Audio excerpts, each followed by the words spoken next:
Good evening. Evening and welcome. Welcome everybody who's joining us. Welcome John Rhodes. Thank you. Oh wow, I love your background scenery. Woo! Beautiful.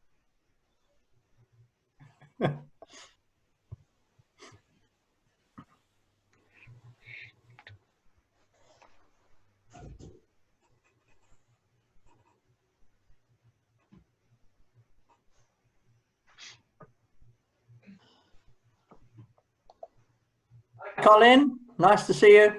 Hi there. Hi. Good to see you, Gareth. Yeah. Great to see you. How are you doing? I'm okay, thanks. Yes. Yes. Yeah. Good. Yeah. Quite enjoying life in a way. I like the slightly less pressurised Yeah. at the moment. Yeah, I'm sure. I'm sure. That's great. It's good you can join us. Yeah. Yeah. How's your other half? How's your other half? She's in the other room. Right. Last week she was in the same room and heard everything, but she doesn't like being on screen. So. Right. Fair enough. Yeah.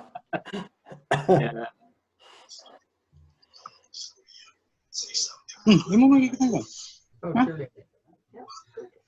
just wait a couple of 2 or 3 minutes, and then we'll everybody will be muted in 2 or 3 minutes time, and we'll make a start. Just to say, when you receive the Zoom link, feel free to forward it to anybody. I think Malu usually sends it out on a Friday. So please feel free, if you think anybody would benefit from listening in, forward it to them. Also, tomorrow you will receive a link from Malu to a recording of this message. So that will actually take you to our website where it's stored there on a YouTube recording. So if you want to listen again, or if you want to forward it to somebody, then please feel free to do that. Because I thought. So we just wait 2 or 3 more minutes. Wait. Yes, I think. Welcome as people come. We've got people from the UK where it is afternoon. It's just about 1 o'clock in the afternoon. Those in Southeast Asia, Philippines, it's 8 o'clock at night. So you've already had most of you had your church meetings online. I don't know if there's anybody from the States or Canada. Of course, for you, it'll be in the morning. That's why we use this. For the British, it's not the best time, 1 o'clock in the afternoon on a Sunday, but it's the only way we can really capture both ends, both, those who are in the east and those who are in the west. Unmuted. Yes, I was going to say, we have a visitor from our Bible study group, Gillian. I saw her. She's blacked out, but she's there. Great, so, very welcome. Welcome, Gillian. Nice you can join us.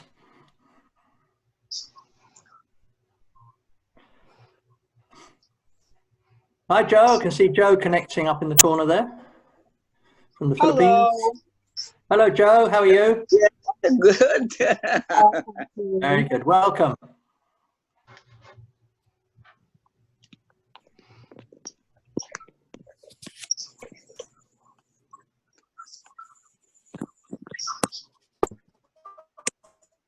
Okay, just 1 more minute and then we'll mute everybody. We're going to be looking at the book of Daniel. So if you have Daniel chapter 1 open, that'll be great. We're going to have a 4-part series looking at Daniel chapter 1, 3, 5, and 6. And see what we can learn from this amazing guy's story and life. So this will be part introduction, but also we'll try and cover as best as we can the first chapter.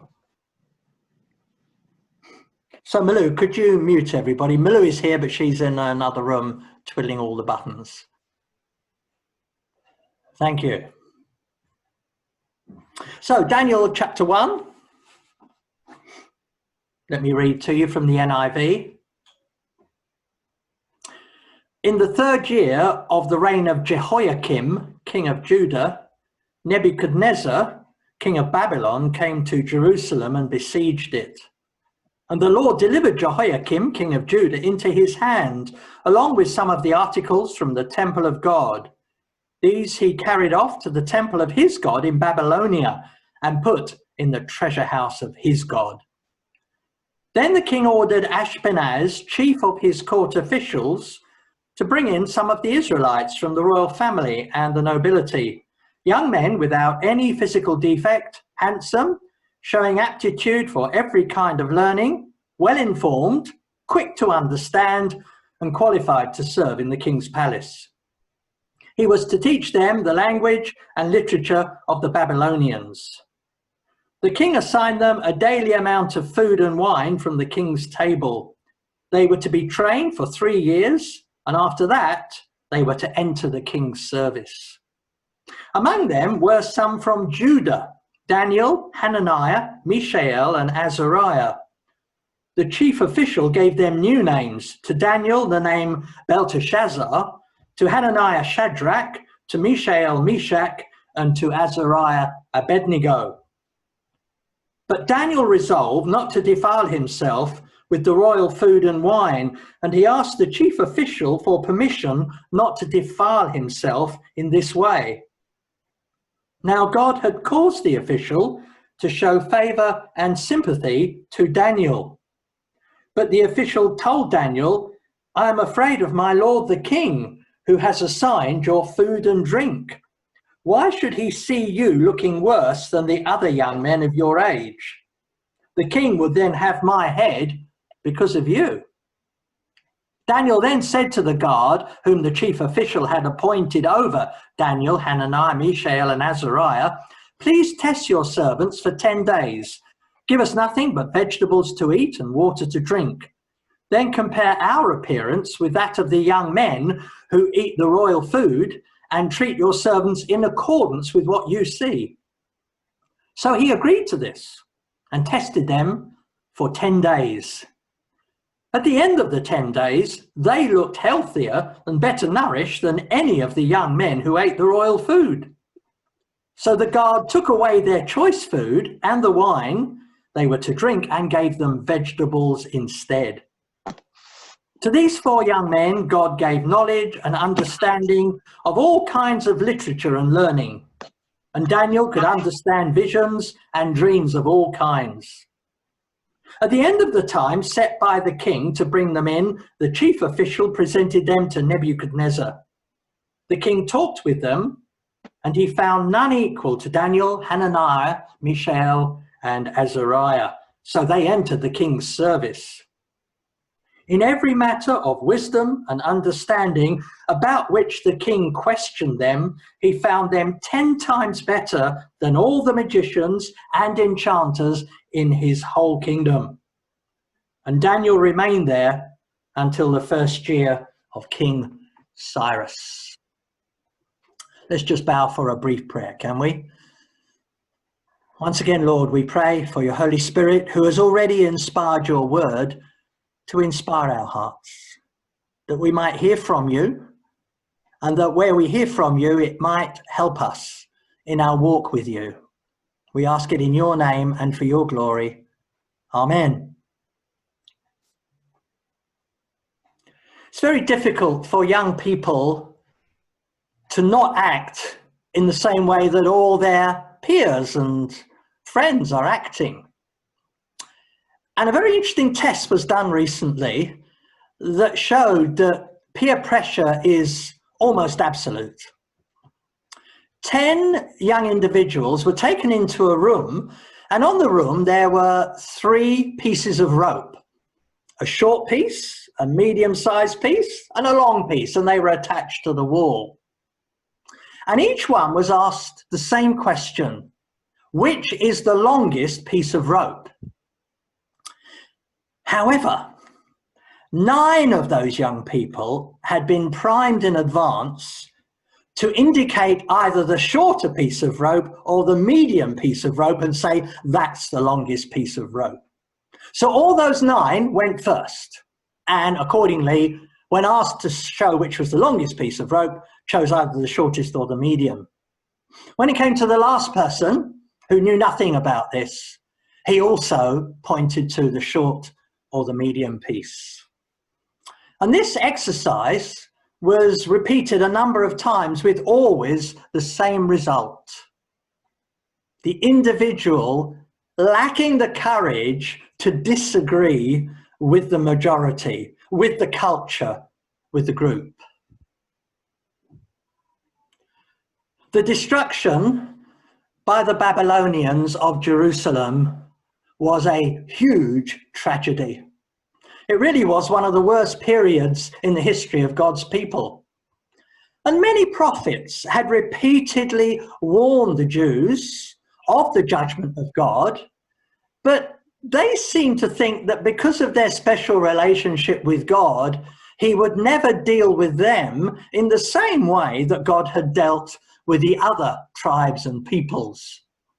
Well, there was a crippling siege which lasted many months, and finally Nebuchadnezzar, the king of the Babylonian army, together with his army, entered Jerusalem, and they caused mayhem.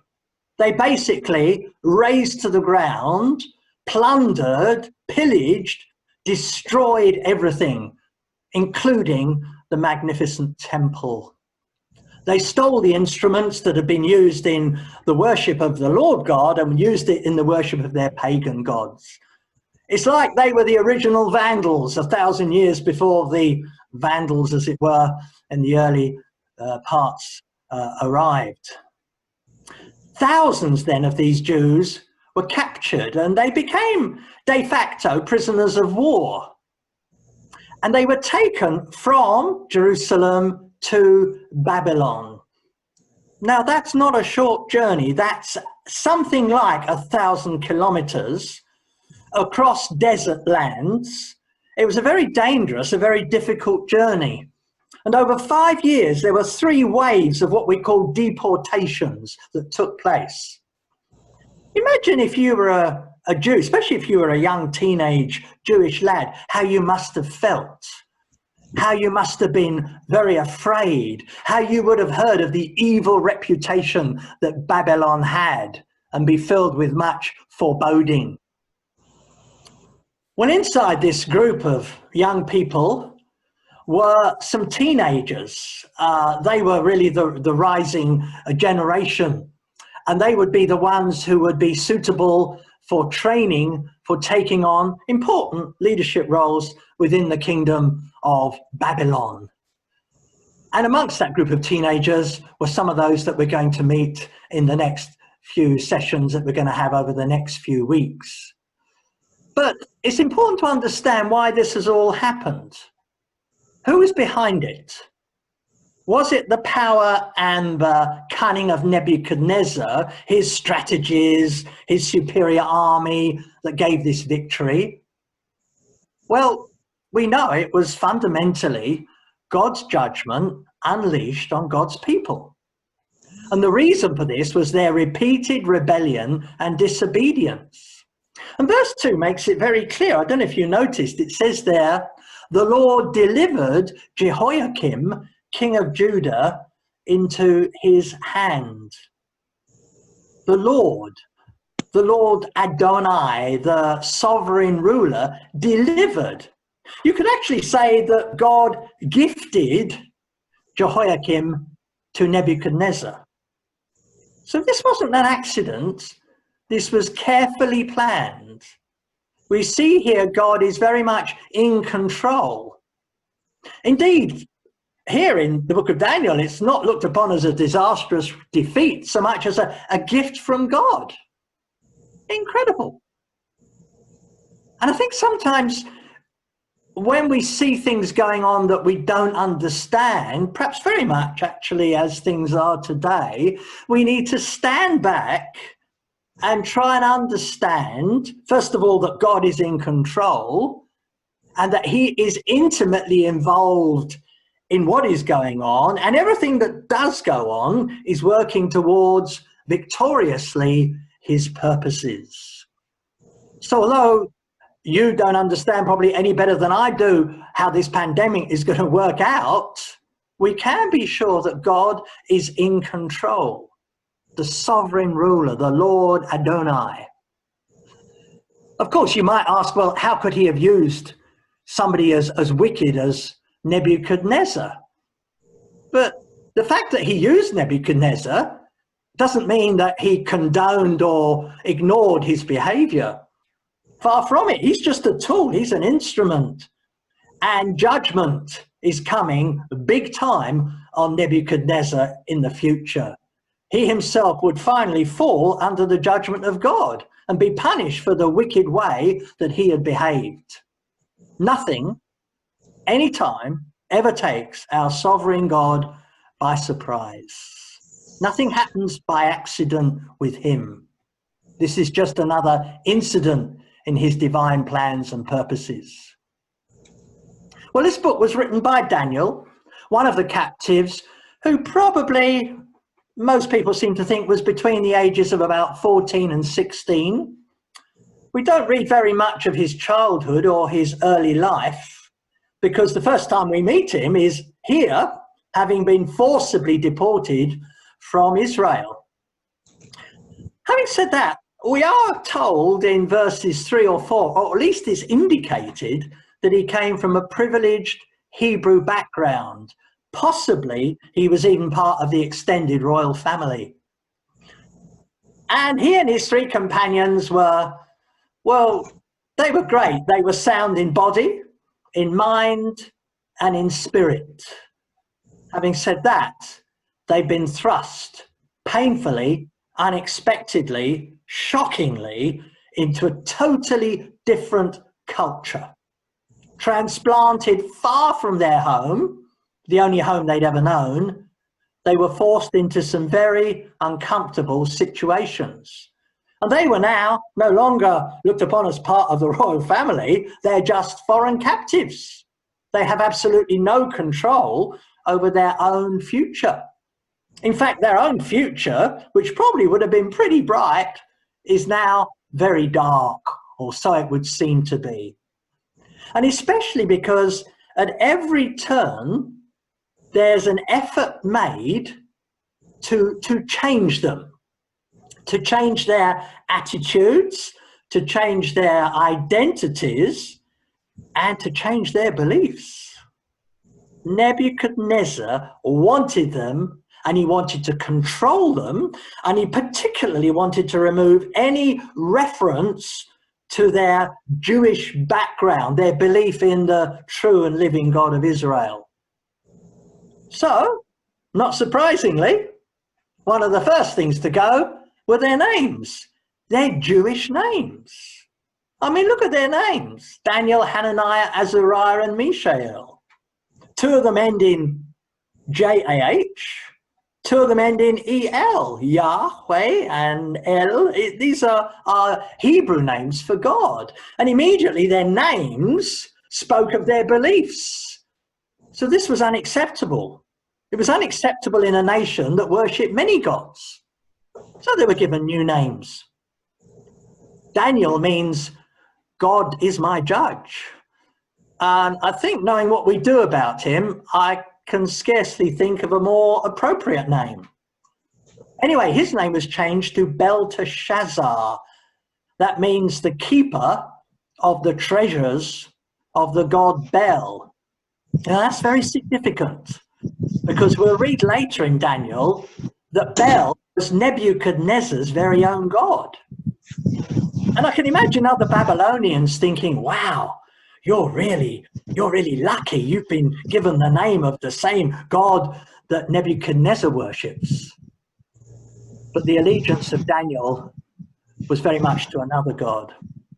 Hananiah means Jehovah God has favored, and that was changed to Shadrach, which means inspiration of the sun, which they also worshipped. Mishael, it actually literally means who is what God is. That was changed to Meshach, devoted to the goddess Shak, the goddess of feasts. And finally, Azariah, beautiful name. It means Jehovah God has helped. That was changed to Abednego, servant of the god Nebo, the god of fire. So their original names were testimony to the true and living God. That was not acceptable. Their new names now reflect their pagan environment. Now they're far away from home. They're away from their parents. They're away from their culture. They're not accountable to anybody who knows them. They're on their own. Nobody's going to check up on how they're doing. But for these teenage Jews to quietly let go of the faith of their forefathers and to adopt a belief system of their new homeland was the easiest thing and the most natural thing to do. There's not much you can do, is there, if somebody in authority changes your name. However, you're always free to decide who will control and rule your life. Proverbs 4 says, above all else, guard your heart, for it is the wellspring of life. Babylon is mentioned 280 times in the Bible. Incredible. It's a city full of temptation. And it's more than a city, isn't it? It's a symbol still today of worldliness and of iniquity. It was a very rich city. It was the capital of Nebuchadnezzar's kingdom. Do you remember Saddam Hussein, former leader of Iraq, boasted that he was going to rebuild Babylon inside Iraq? It was incredibly well defended, quite unbelievable. The walls were so wide that 4 chariots could travel alongside each other around the outside of the city. And as I'm sure you know, it housed one of the greatest wonders of the world, the famous Hanging Gardens of Babylon. They were supported by pillars on a series of rising terraces. Beautiful though that was, this was a city of pride, a city of lusts of the flesh, the capital city of sin. Anyway, Nebuchadnezzar needed more leadership help, and he needed the right sort of people to be able to manage, obviously, a growing kingdom, having brought all these Jewish people there. And so he had to choose some likely individuals. And what he needed to do was to take all the Jewishness out of them and replace it with all things Babylonian. And then, once they were brainwashed or programmed, depends how you look upon it, they'd be suitable to be leaders of the new nation. So this would involve quite a number of things. First of all, they'd have to learn the Babylonian alphabet. And by the way, in some translations, they use the word Chaldean. Chaldean and Babylonian means virtually the same thing. They'd have to learn the language, write the language, speak the language, read the language, and not just the language. They would need to know all the literature of the Babylonians. And then there would be the education system. What would they be educated in?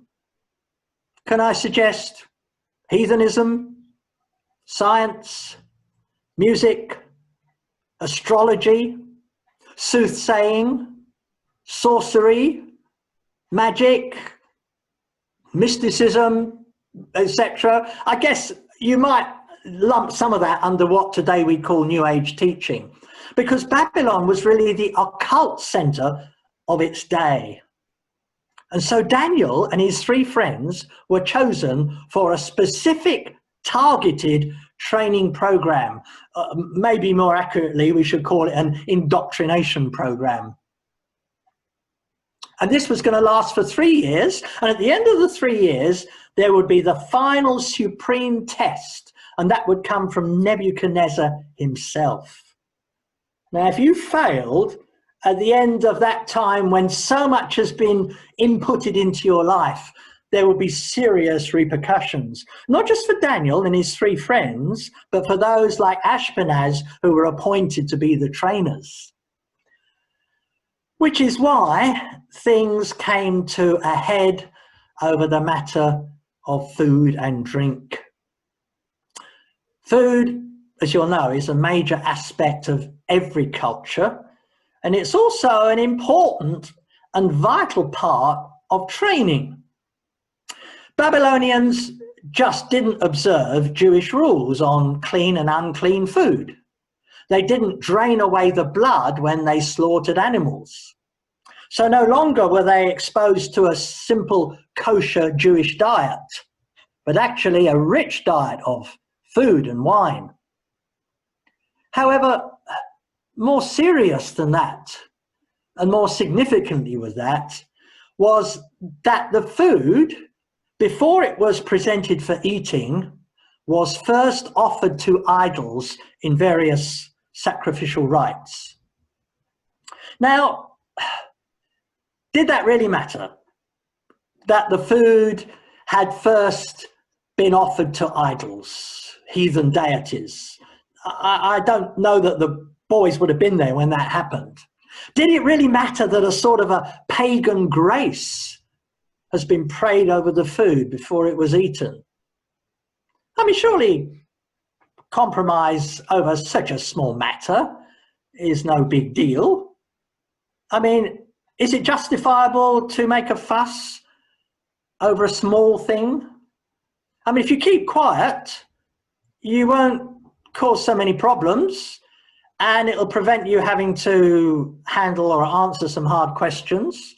And of course, if you're going to cause trouble, you might lose your popularity in the process. And remember, this is a very tense setup and situation where you are to do what you are told.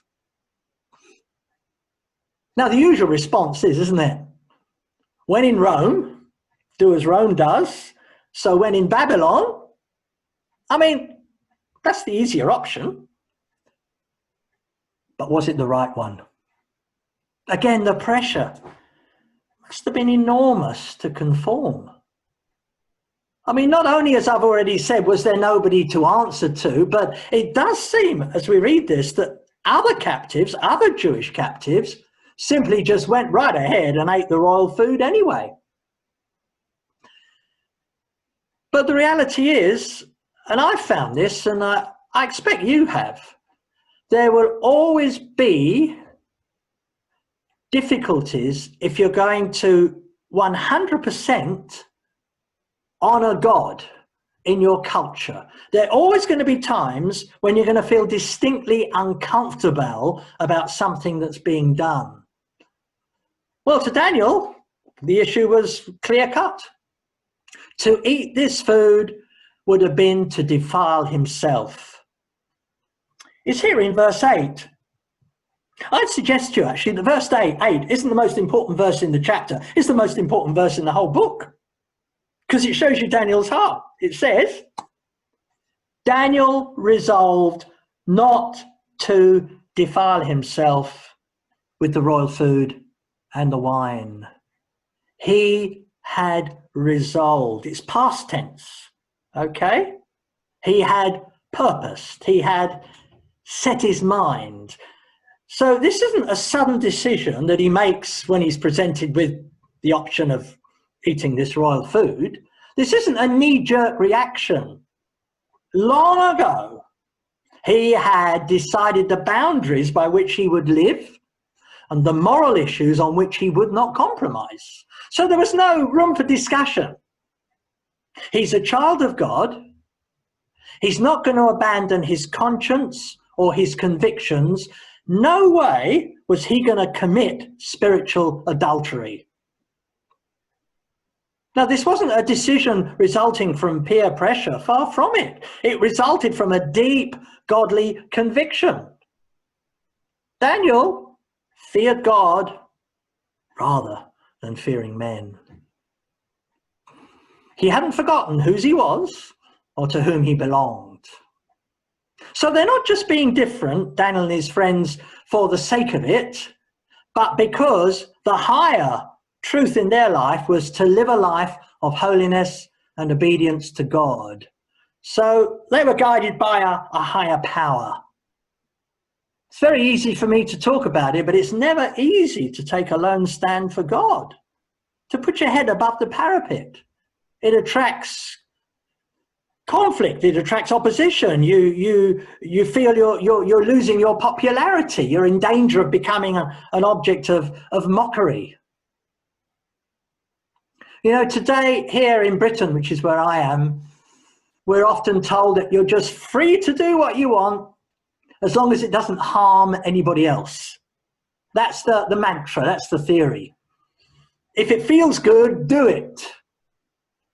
Don't harm anybody else. Well, if you look at the cost to our, what we call National Health Service in the UK, the treatment for sexually transmitted diseases is $1.5 million a year. And what's the human cost of adultery and divorce and abortion? Uncontrolled sexual behavior which doesn't harm others is a total myth. And while the world encourages us to talk as it talks, think as it thinks, walk as it walks, you and I need to be prepared for the fact that when we follow the Bible's teaching, whatever culture we're in, whatever country we're in, it can land us firmly in the eye of the storm. And Daniel's not an isolated example. Look back at people like Joseph. Look forward to some of the early church fathers.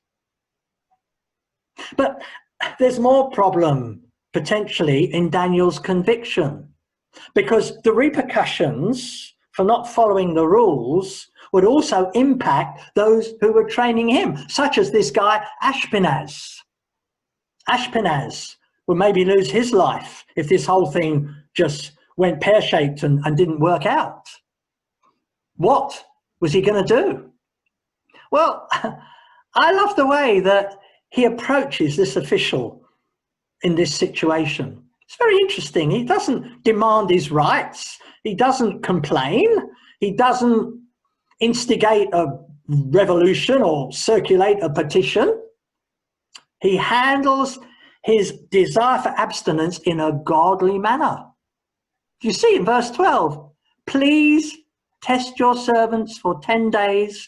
Give us nothing but vegetables to eat and water to drink. Politely, respectfully, and boldly. He asked this chief official for an alternative diet. Vegetables, of course, are kosher and were actually the food of the poor. So what response does this official give him? Does he throw his hands up in despair? Oh no. God once again is very much in this and has gone before. You see verse 9? God had caused the official to show favor and sympathy to Daniel.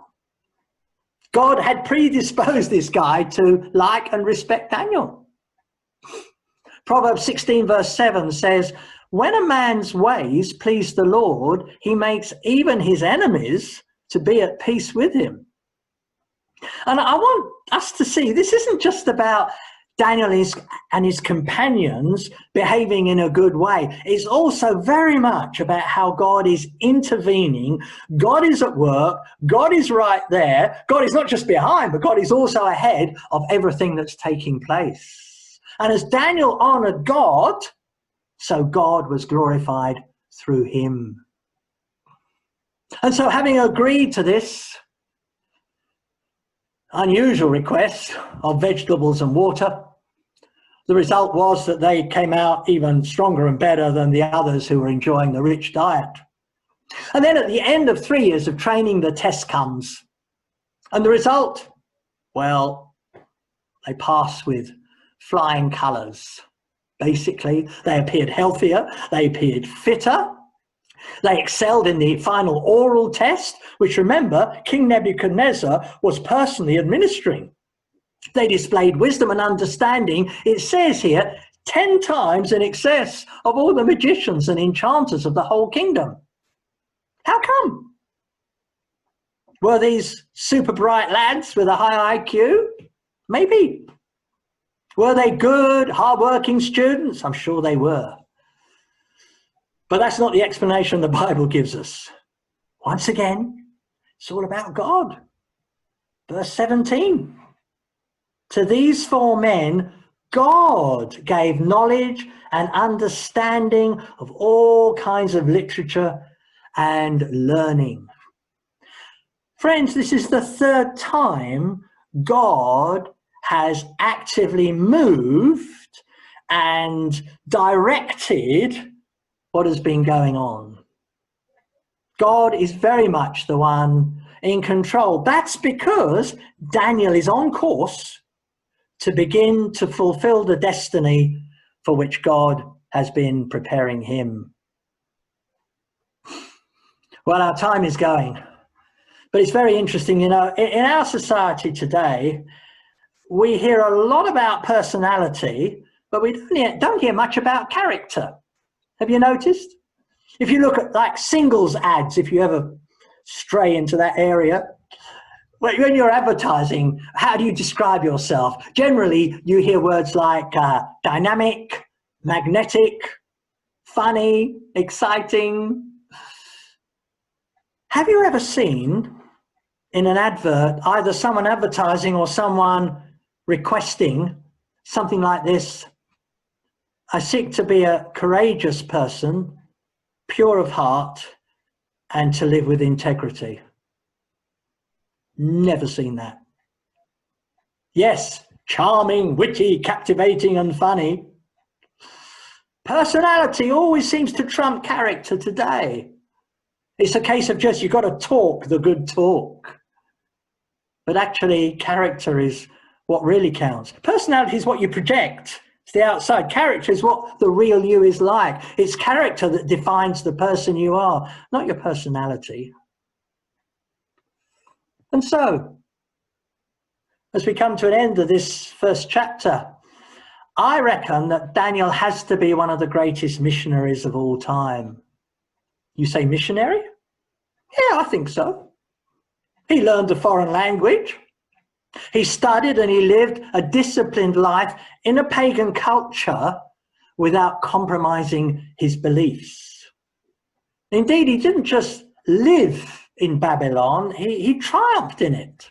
He was in Babylon, but he was not of Babylon.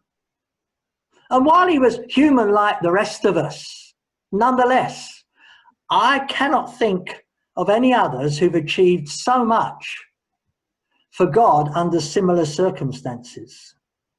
I think they stand as a shining example to all of us how to live a godly life in a pagan culture, how to exist but not to compromise.